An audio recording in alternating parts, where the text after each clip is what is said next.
Well, hello, everybody. I'm sure everybody out there that is a 49ers fan is disappointed in the 24-23 loss to the Arizona Cardinals win after the first half. Kind of all thought it was, you know, in the bag. My question is, did the 49ers players think it was in the bag?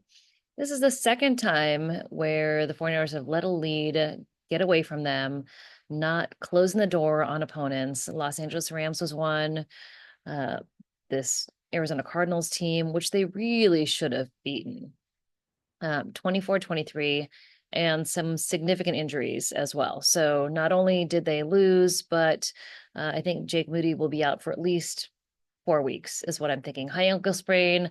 I've had a high ankle sprain before. It's his kicking foot. So not sure how that's going to affect them going forward, but I know that the 49ers are going to need to get a kicker because Jake Moody is definitely not kicking on Thursday. He could go on IR, which means 4 weeks out. But no broken bones. Sometimes it's weird with ankles, broken bones heal faster. So sometimes high ankle sprains are tough. Sometimes they last 4 weeks, sometimes 6 to 8, just depends. And since it's a kicking foot, it just depends on how that's going to work with his ankle. So awful injury. I saw it once in slow motion. Don't need to ever see that ever again. He spoke to us in the locker room afterwards and was just, solemn, and it was tough. The last time he broke a bone in his body was like eighth grade. He was playing cornerback, same type of thing. Tackle and got kind of rolled up. So he was in a full walking boot and crutches, not putting any weight on that foot at all, which makes me think it's going to be at least 4 weeks.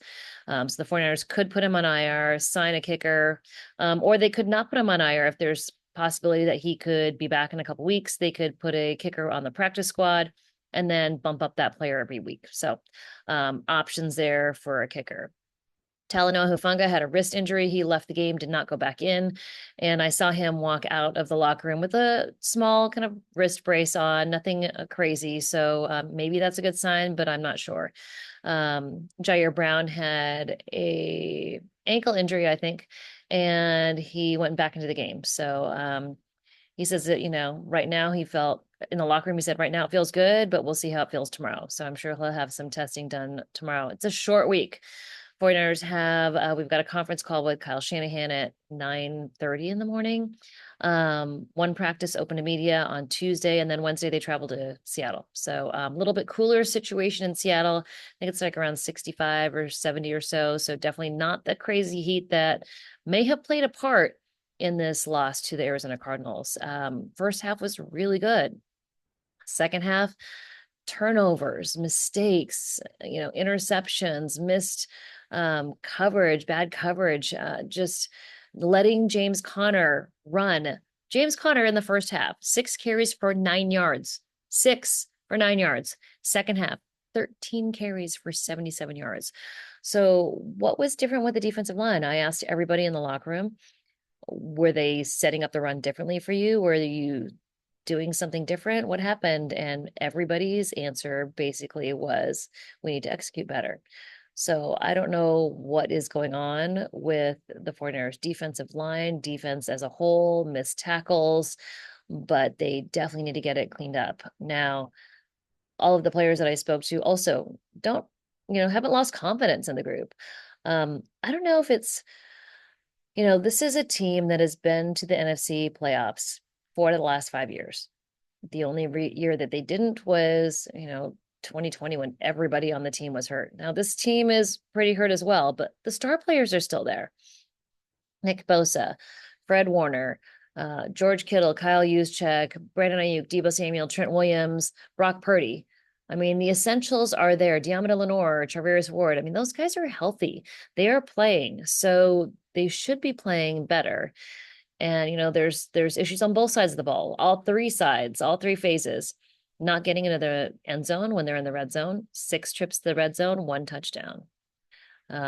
Missed tackles, interceptions, fumbles. Jordan Mason, that fumble at the end, they were so close. And to fumble in the red zone, we didn't see him after the game. He did not make an appearance in the locker room. Saw his bag, but didn't see him.